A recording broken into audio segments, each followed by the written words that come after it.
It started as a simple plan. A crisp October evening, the leaves crunching under my boots, the smell of autumn in the air. I was going to the old Willow Creek pumpkin patch, a local favorite I'd heard so many stories about I never believed in haunted places. Ghosts, spirits, curses, they were just fun stories to scare kids. But that night, well, I learned that some tales are true. The patch wasn't far from town, just past the old abandoned mill, where the river split and the fog always seemed to linger a little longer than it should. I parked my car by the rickety fence and walked through the wooden gate, the sign swinging gently in the wind. Welcome to Willow Creek Pumpkin Patch, where every pumpkin has a story. I chuckled. Every pumpkin has a story, huh? I whispered to myself, unaware of how literal that would turn out to be. The patch was bigger than I expected. Rows upon rows of pumpkins stretched as far as the eye could see, glowing faintly in the moonlight. Most were ordinary, orange, round, waiting for kids to pick them for Halloween. But a few stood out. Some were oddly large, impossibly perfect in shape, almost as if they had been carved by invisible hands.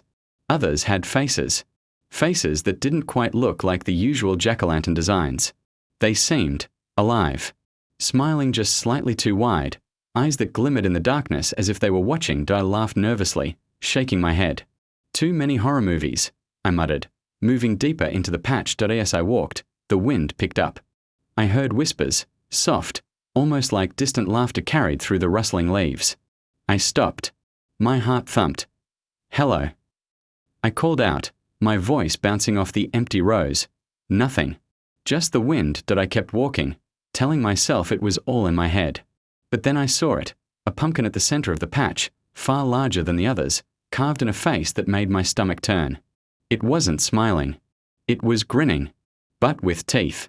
Human teeth. I froze, and then, slowly, it blinked. Not the carved eyes, actual blinking, flesh and bone eyes that seemed to belong to something that shouldn't exist in a pumpkin. I stumbled backward, heart hammering, sweat prickling my neck. I should have run, but my feet felt rooted to the soil, the moonlight catching the edges of the other pumpkins, revealing faces hidden in the shadows. They were all watching me now. I didn't hear my own footsteps as I stumbled back toward the gate. The wind whispered again, more insistently this time, almost like words. Stay. Play. Forever. I ran, and that's when I realized. The gate I had entered through? It was gone. Where there should have been a simple wooden fence and a rickety sign, there was only darkness. The pumpkin patch had expanded. Every direction looked the same. Row after row of waiting pumpkins, stretching farther than I could see. I ran blindly, tripping over vines and roots, my breath coming in short gasps. Every pumpkin I passed seemed to shift, the faces twisting into mocking smiles.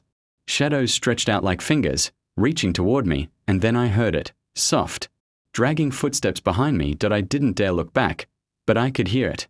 Slow and deliberate, keeping pace with my panic sprint somewhere deep in the fog. A low voice called my name, Michael. Michael. I froze. My blood ran cold. That wasn't the wind. That wasn't a prank. I had never even told anyone I was coming here tonight, and then I understood, whatever was in this pumpkin patch. It knew me. I didn't know how long I ran. Seconds. Minutes. Hours. Time had lost all meaning in that cursed patch. The air was thick with fog and the scent of rotting pumpkins. Every step I took, I felt vines slither across the ground like snakes, tangling around my boots. Trying to pull me down. I finally forced myself to stop, gasping, leaning against the trunk of an old twisted tree at the edge of a clearing. My chest burned, my mind screamed for logic, but there was none. The patch. It wasn't just haunted. It was alive. I looked around. The moonlight revealed them, pumpkins with grotesque faces, far worse than before. One had eyes so wide it seemed to be staring straight into my soul. Another had a mouth stitched with thick black vines, as if it had been sewn shut and was trying to speak, and then I saw the smaller ones. Dozens of tiny pumpkins, maybe the size of a softball, rolling toward me. They weren't just rolling, they were moving with purpose. They rolled in a circle, herding me into the center. I backed up, hitting something hard. My hands went to my sides, and I realized it was a pile of bones. Small bones, brittle and yellowed, like those of a child. My stomach churned. Who did this? I whispered, my voice trembling. The fog thickened. Shadows shifted around me, and I heard whispers again. This time louder, clearer, almost chanting. Join us. Forever. Join us. I stumbled back, and then I saw it, a figure, humanoid, tall, draped in shadows. Its head was a pumpkin, carved with a face that seemed to grin at me, every tooth jagged and sharp. But the eyes were hollow, black voids that pulsed like they had a heartbeat that I wanted to scream. My voice refused. My body refused. The figure lifted a vine-like arm, pointing at me. And then I realized something. The smaller pumpkins were moving toward me. They rolled faster, bouncing like they had some malicious intelligence. I had nowhere to run, and then, from the corner of my eye, I saw a shadow slither across the ground, faster than any human could move. It wrapped around my ankle, sharp thorns digging into my skin. Pain shot through me, and I fell hard to the ground. The pumpkins circled me, growing in size, their twisted faces now leering, laughing without sound, and then it spoke, though not with a voice I could hear. Its words echoed inside my head, "You've come here. Now you belong." I screamed. My words tore through the fog. And then, nothing. The ground beneath me seemed to soften. I sank slightly, as if the soil itself was alive, holding me down. I tried to struggle, but the vines tightened, dragging me toward the largest pumpkin, the one with the human-like teeth that had blinked at me earlier, its mouth opened wide. Impossibly wide, like a gaping maw leading into darkness. From within, I could hear faint whispers, faint cries, screams, and then I understood. The pumpkin patch wasn't just haunted. It was a trap, a feeding ground. And those pumpkins weren't pumpkins at all. They were prisons. Hollow shells containing the souls of everyone who had wandered here before me that I tried to pull away, kicking, screaming, but the vines coiled around my arms, my legs. The shadowy figure reached for me, its fingers ending in sharp thorns that tore through my sleeves till I closed my eyes, expecting death. And then, suddenly, silenced did I open my eyes. The vines had released me. The shadowy figure was gone. The small pumpkins lay motionless. The patch looked normal, almost peaceful that I stumbled to my feet, panting, tears streaming down my face. I ran blindly, finally breaking through the fog into a familiar sight, the rickety wooden fence at the edge of the patch that I didn't look back. I didn't stop running until I reached my car, slamming the door behind me and locking it. My heart hammered. I tried to calm myself. Maybe it had all been a hallucination, a nightmare. But then I saw it, glowing faintly on the passenger seat, a tiny pumpkin, carved with my name, and it smiled. Asterisk, I didn't sleep that night. Not a wink. The tiny pumpkin on my passenger seat glowed faintly, casting a sickly orange light across the car's interior.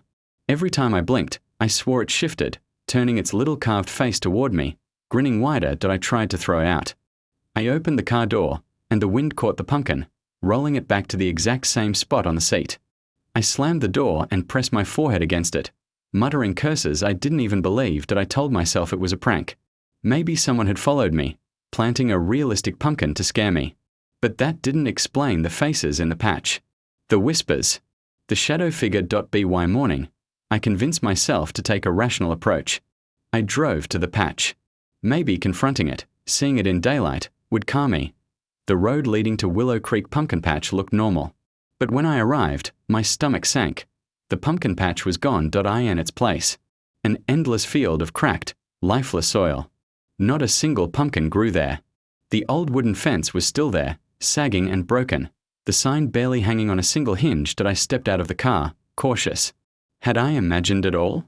My phone was dead. No signal. No one to call. And then I heard it, a faint whisper carried on the wind. Michael. I spun around. Nothing. The field was empty. But my instincts screamed danger. I got back in the car, clutching the tiny pumpkin. I had to get away. That night, I parked the car in my garage and tried to ignore it. I covered it with a cloth, hoping that would be enough.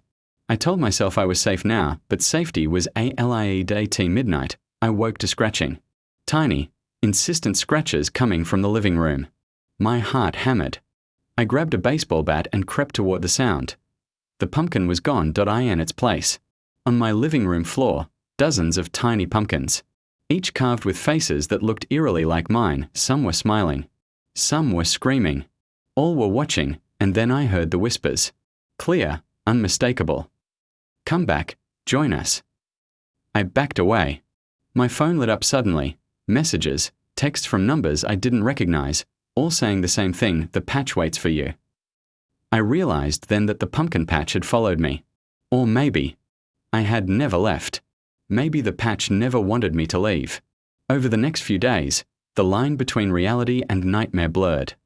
I would glance at my bedroom mirror and see pumpkins behind me in the reflection, even though none were there. At work, I would see them in every reflection, every shadow, grinning silently, waiting. One night, I couldn't take it anymore. I grabbed a crowbar and went back to the place I thought was the patch, searching for answers. Maybe I could destroy the pumpkins. Maybe I could end this. The field was empty again. But the ground, the soil itself, shifted beneath my feet. I stumbled, hands scraping against roots that weren't there before. Then I saw it, a single, enormous pumpkin rising from the earth. Bigger than any I had ever seen, carved with a face I could not forget, grinning with all the teeth of those lost souls it had consumed. Its mouth opened slowly. From inside, I could hear the screams of hundreds, maybe thousands. And then the whispers, louder than ever, speaking directly into my mind. Stay, forever. I ran. I ran like a man possessed. The pumpkin didn't move, didn't chase me, but I could feel its gaze, following me wherever I went. By the time I returned home, I knew this was no ordinary haunting. The pumpkin patch had claimed me, whether I stepped foot inside it or not. It didn't matter where I went. Its reach was long, its hunger endless, and the worst part? It was patient. I couldn't ignore it anymore. Every time I blinked, I saw pumpkins in the corners of my vision. Every reflection, every shadow, every darkened doorway seemed to hide grinning faces. And that little pumpkin on my passenger seat. It was growing. I knew I had to understand what I was dealing with. I had to know the history of Willow Creek Pumpkin Patch. By day, I researched, poring over old newspaper clippings, town records, and local legends.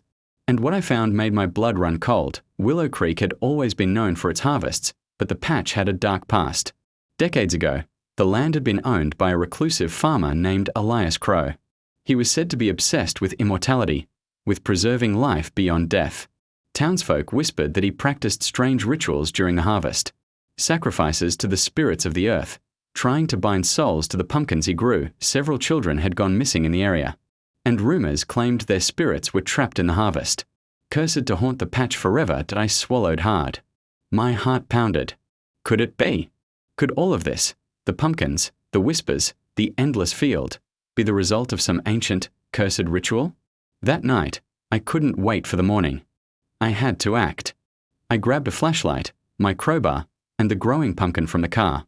The streets were silent, the air sharp with autumn chill. I drove to the old mill near the patch, the place tied to the Crow legend.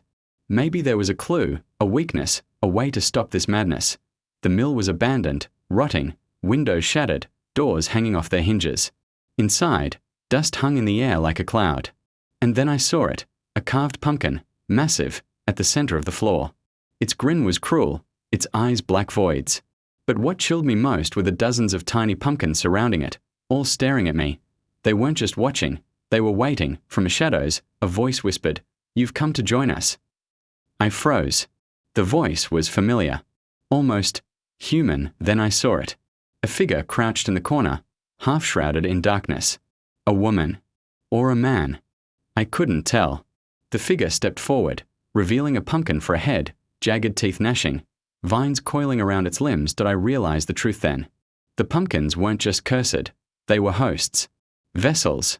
Containers for souls, twisted and trapped, living half-lives in these grotesque shells. And now, I was next. I swung my crowbar at the largest pumpkin, hoping to shatter it. It bounced off like rubber. I struck it again, harder. The pumpkin shuddered but didn't break. Then, from inside, I heard a scream. My scream. I stumbled back, horrified. The pumpkin's mouth opened wider, and a tendril of vine lashed out at me, wrapping around my ankle, pulling me closer. I kicked, struggling, heart hammering, and finally broke free, but not before catching a glimpse inside. Rows of trapped faces, screaming silently, their eyes wide with terror. I ran. I ran like a man possessed. Behind me, the whispers grew louder, chanting, almost rhythmic. Stay, forever. Join us, forever. Outside, the night was cold, the wind sharp. I glanced back and saw the patch, no longer just a patch. It had grown, spreading like a living organism, rows of pumpkins twisting toward me, reaching for me with shadowed vines that I knew then that I couldn't destroy them. I couldn't fight them. The pumpkins weren't just cursed, they were patient predators. Immortal, eternal, and they didn't just want me dead. They wanted me to belong. I had no choice. Hiding, running, praying, it wouldn't work. The pumpkins were patient, relentless, and far more intelligent than I could have imagined. Every reflection, every shadow, every flicker of candlelight reminded me they were watching, waiting. They weren't just in the patch anymore. They were everywhere. I decided on one thing. If I couldn't destroy the patch, maybe I could trick it. Maybe I could outsmart it, even for a little while. I returned to my research, poring over old journals I found in the town archives. They were Elias Crow's personal notes, written in a cramped, slanted hand, filled with diagrams of pumpkins, ritual symbols, and strange instructions. I learned that the pumpkins could be contained temporarily by fire, but only if done precisely, during the right lunar phase, with the right herbs burned alongside them. Tonight was that night. The moon was high, full, and blood-red, casting the world in an unnatural glow. I armed myself, lantern, torch, matches, and a satchel of dried herbs I had gathered. And I took the pumpkin with me, the one that had followed me home, the one that was growing larger by the day. The moment I stepped into the field near the old mill, the ground shifted beneath my feet. Vines snaked toward me like living serpents, but I held my torch high, waving it, shouting.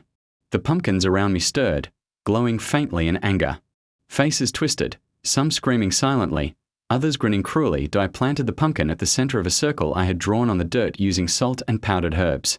My hand shook as I lit the torch and began chanting the instructions I had deciphered from Crow's journal. First, nothing happened.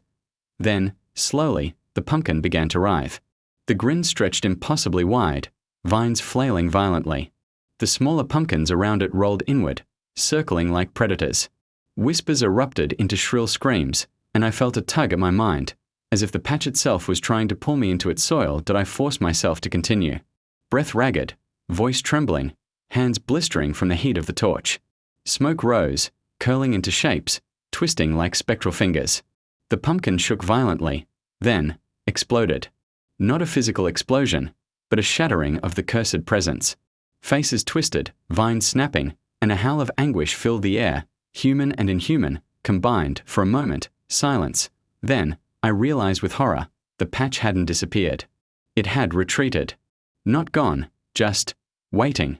And that pumpkin, the one I had tried to contain, had cracked, yes, but inside, I could see hundreds of tiny glowing seeds.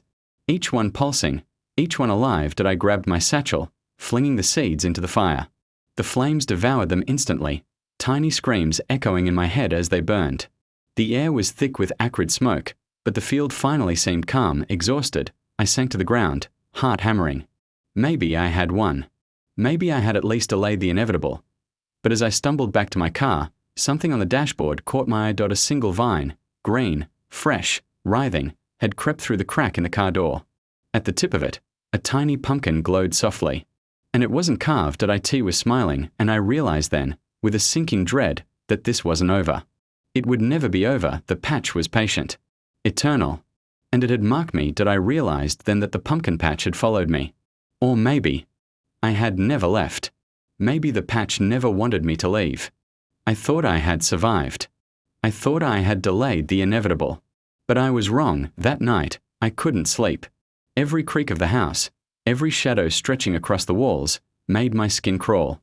And then I heard it, the whispering. Faint at first, almost polite, calling my name, Michael. Michael. I bolted upright. The small pumpkin from the field sat on my nightstand, glowing faintly. I hadn't brought it inside, had I? My memory felt foggy, disoriented, like the patch itself was reaching into my mind. I tried to throw it into the fireplace. The flame licked the surface of the pumpkin, but it didn't burn.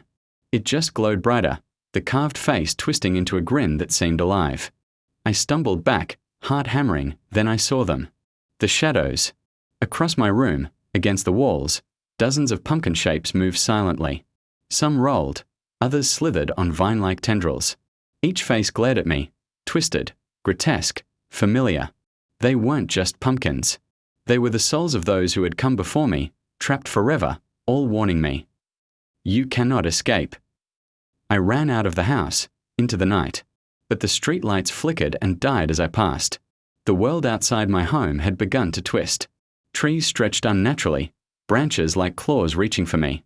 The wind carried whispers that spoke my deepest fears that I ran to the old mill, hoping to find a clue, a sanctuary, anything to fight back. But as I neared it, I realized the ground itself had changed. The soil pulsed, and small pumpkins emerged like seedlings. They rolled toward me, and I stumbled backward, tripping over one that its carved face grinned that I could hear the faint echo of hundreds of screams, souls trapped inside these tiny, alive pumpkins. And then I saw the biggest horror of all, the shadow figure from the patch, tall, pumpkin-headed, eyes voids of darkness, standing in the center of the millyard, waiting. It didn't move at first. It just watched. And then, slowly, it raised a vine-like hand, pointing directly at me. I felt a pull, a magnetic force dragging me toward it. I tried to fight it, but my legs were like lead that I understood, in that terrifying instant, that the patch was no longer confined to any one place. Its reach was boundless. It had entered my reality, my life, my very mind, and then it whispered, loud and clear this time.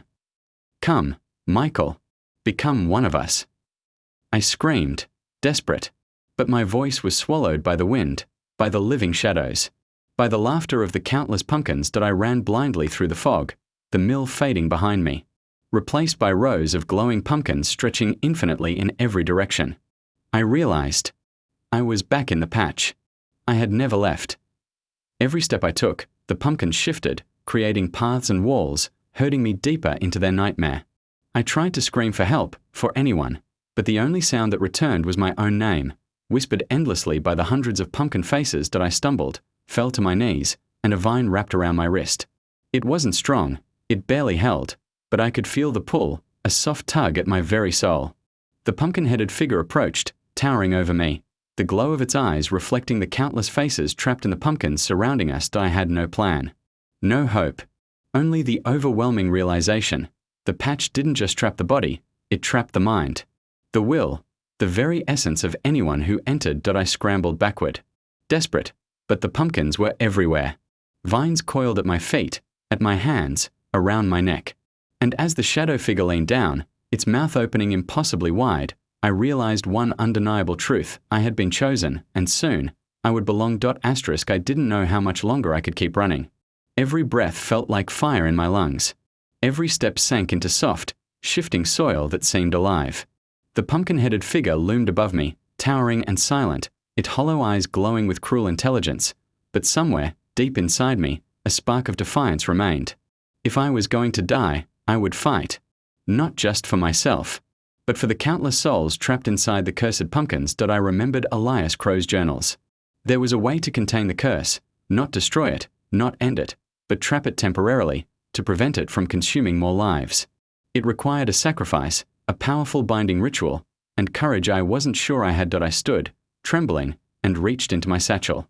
Out came the herbs, the salt, the matches, and the last remaining pumpkin, the one that had grown on my passenger seat, now the size of a small watermelon. Its glow pulsed like a heartbeat. The shadow figure watched, silent. The rows of smaller pumpkins began to close in, rolling forward with deliberate menace. I set the pumpkin down in the center of a circle I traced on the soil, drawing intricate symbols I barely understood but trusted from Crow's instructions. The moment I struck the match and lit the herbs, a wind picked up, cold, sharp, unnatural. The pumpkin wriggled, glowing brighter, its grin widening impossibly. The smaller pumpkin shrieked, screams that echoed inside my head.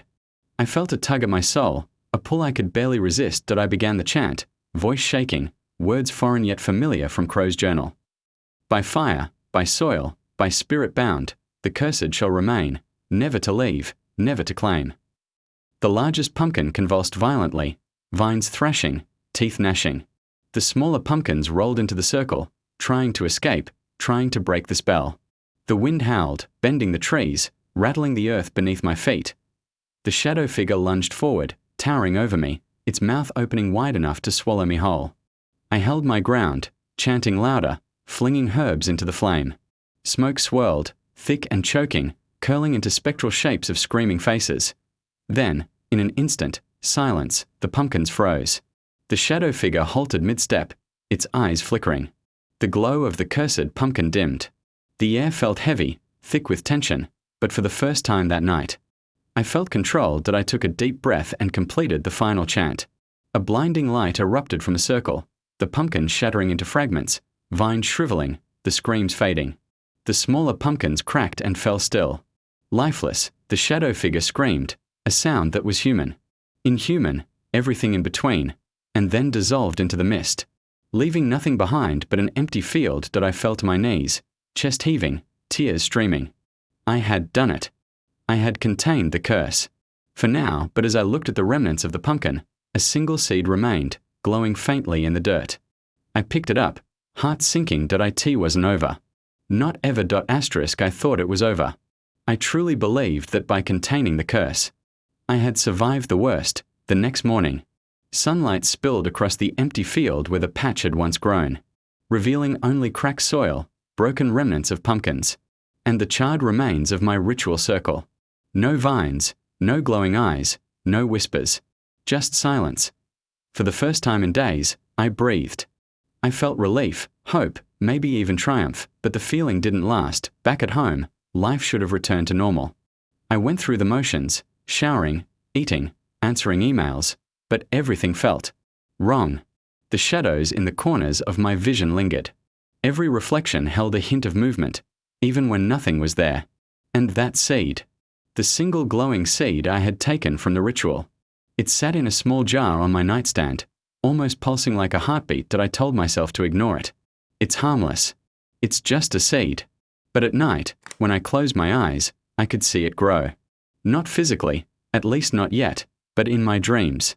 It became a massive pumpkin, glowing orange and alive, with hundreds of tiny faces pressed against its surface, screaming silently.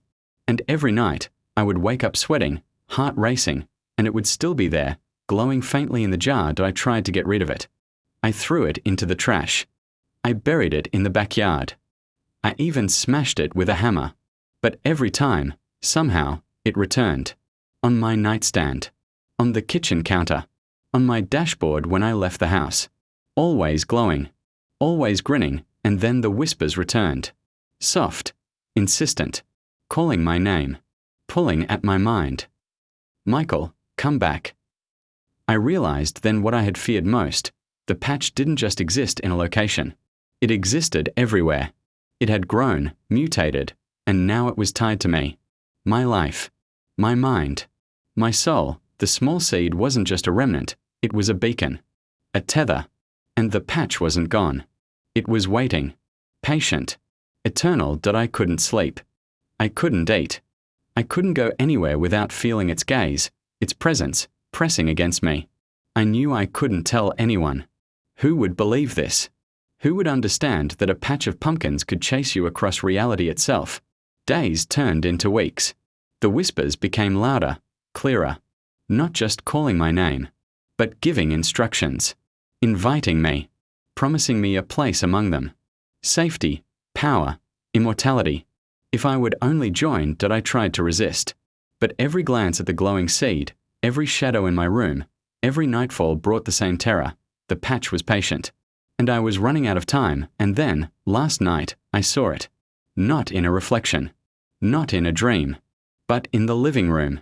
The shadows gathered, forming shapes. Faces pressed against the walls, grinning, screaming. And at the center, the shadow figure, pumpkin-headed, taller, darker, more real than ever did I spoke, not in words, but in thought, in a whisper directly into my mind. Michael, it's time to come home. I realized with chilling clarity that no matter what I did, no matter how far I ran, the patch was patient, immortal, and it had claimed me in a way I couldn't undo. That I was trapped and I wasn't alone. I couldn't run anymore. Sleep was a distant memory. Every shadow, every reflection, every flicker of candlelight reminded me that the patch was always watching, always waiting. And the seed, that tiny glowing seed, pulsing on my nightstand like a heartbeat, had grown. Not physically, not yet, but in influence. Its presence pressed on my mind, tugging at thoughts I didn't want to think. Last night, I woke to find the living room floor covered in pumpkins. Dozens of them, small at first, then larger, writhing like snakes. Faces pressed against one another, all screaming silently, all staring at me. And at the center, the shadow figure waited, pumpkin-headed, arms spread as if welcoming me. I screamed. My voice bounced off the walls, swallowed by darkness. The pumpkins began to move, rolling, slithering, crawling toward me with purpose. Vines coiled around my ankles, wrists, pulling, tugging, dragging me closer. I fought, but I felt myself weakening, my mind fraying under the weight of their presence. The shadow figure spoke, not with words, but with thought, piercing my mind directly. "You cannot resist, Michael. You belong to us." And then the unthinkable happened. The glowing seed on my nightstand erupted with light. The small pumpkins around it expanded, grew taller, larger, towering over me. Their faces twisted into impossibly wide grins, their hollow eyes staring into my soul. Did I realize the horrifying truth? The patch had grown within me. I had carried it home. And now, it was ready to claim me fully. Vines lashed out, wrapping around my torso, arms, legs. I screamed, struggling, but it was no use. The shadows pressed in, the pumpkins closed around me.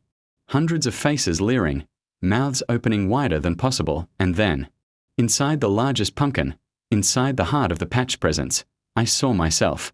My face, twisted, screaming silently, trapped in a void of orange light, eyes wide with terror. I tried to look away, tried to fight, tried to escape. But it was too late. The patch had me, not my body. Not yet. But my mind, my essence, my very will. Slowly, impossibly, the vines pulled me into the largest pumpkin, the glowing seed pulsing with hunger. The whispers turned into screams, voices of the trapped souls rising in chorus. Join us, forever. Belong. I felt myself slipping, dissolving, becoming part of the countless trapped souls that had come before me. My body fell to the floor, but my mind was somewhere else, somewhere dark, endless, filled with the echoes of hundreds of screaming faces. And then I understood, the patch didn't just trap the living. It consumed them.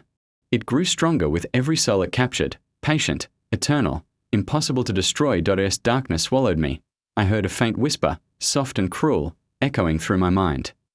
"See you next harvest, Michael." I awoke. Or at least, I thought I had.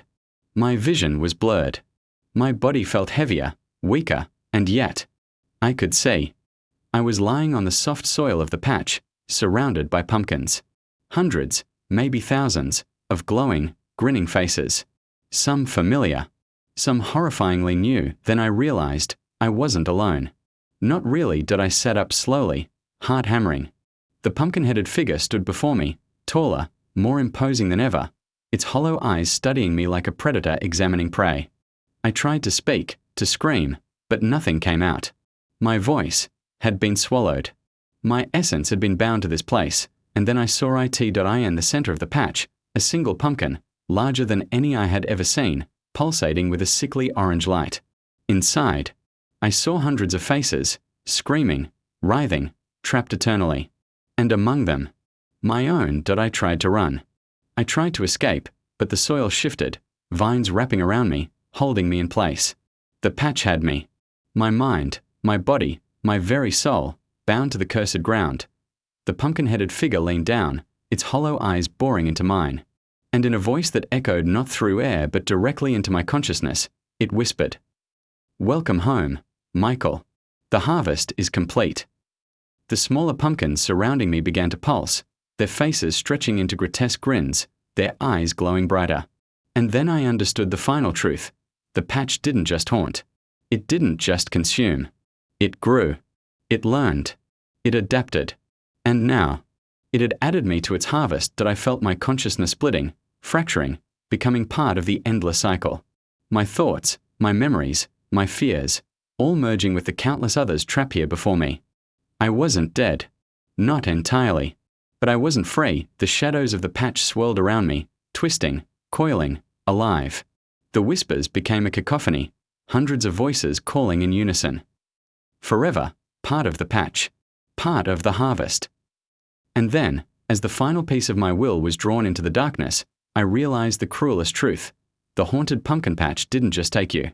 It waited, patient, eternal.